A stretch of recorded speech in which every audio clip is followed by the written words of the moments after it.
The advent of antibiotics was a key achievement in the fight against infectious diseases.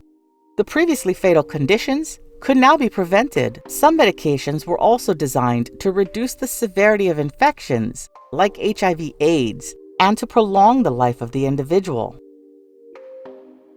Their benefits cannot be underscored. Many lives have been saved with antibiotics. Epidemics have also been avoided. Some infectious agents still lack curative antibiotics.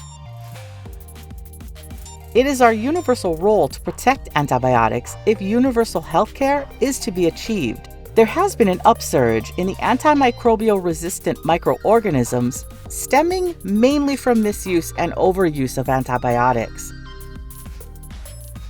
The use of antibiotics without a doctor's prescription plus incompletion of the prescribed doses will leave some microorganisms not being killed. They will in turn pass on the gene of antibiotic resistance to the next generation, leading to the dawn of antibiotic failure. There will be a resultant loss of antibiotics' ability to work, making it necessary to use a different group and more effective antibiotics. There has been a classification of antibiotics as the first line, second line, onwards to increase their coverage. The failure of the final line is fatal, as it calls for the invention of new drugs, which are costly and time-consuming to develop. The use of a combination of antibiotics to tackle a given infection has also been instituted to increase the success rate of antibiotics. Various viruses have gained resistance to antivirals. They include HIV/AIDS, influenza, and coronavirus.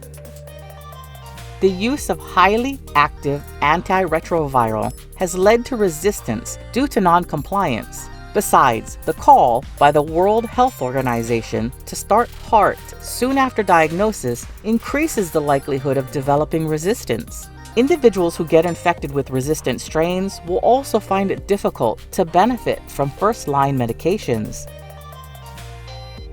The resistant strains pass the genes for resistance to the next generation, giving rise to a new population of resistant viruses. The influenza virus is unique for the adoption of antigenic drifts and shifts to render antivirals useless. For example, the development of antibiotics targeting the current antigens of the virus will fail to work as the virus goes on to develop a new antigen, making the available medications ineffective. The H1N1 influenza epidemic is an example, as further changes in antigens resulted in the H5N1 influenza epidemic.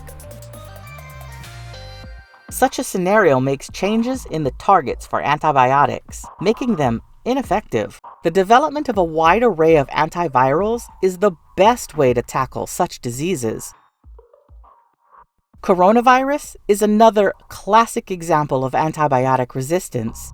There have been strains that are resistant to protease inhibitors. The absence of a cure and the presence of the aforementioned resistance strains makes efforts of the development of therapy for the severe acute respiratory syndrome, Middle Eastern respiratory syndrome, and the recently diagnosed Wuhan coronavirus to be in vain.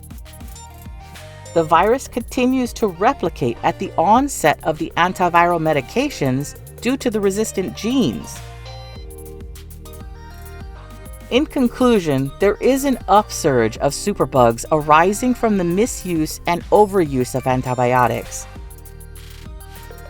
Efforts should be undertaken to prevent such resistance. There should be mass education to ensure people are enlightened on the threats of developing resistance to antibiotics by completing their medication doses based on their prescriptions. They should also be used for their right purpose.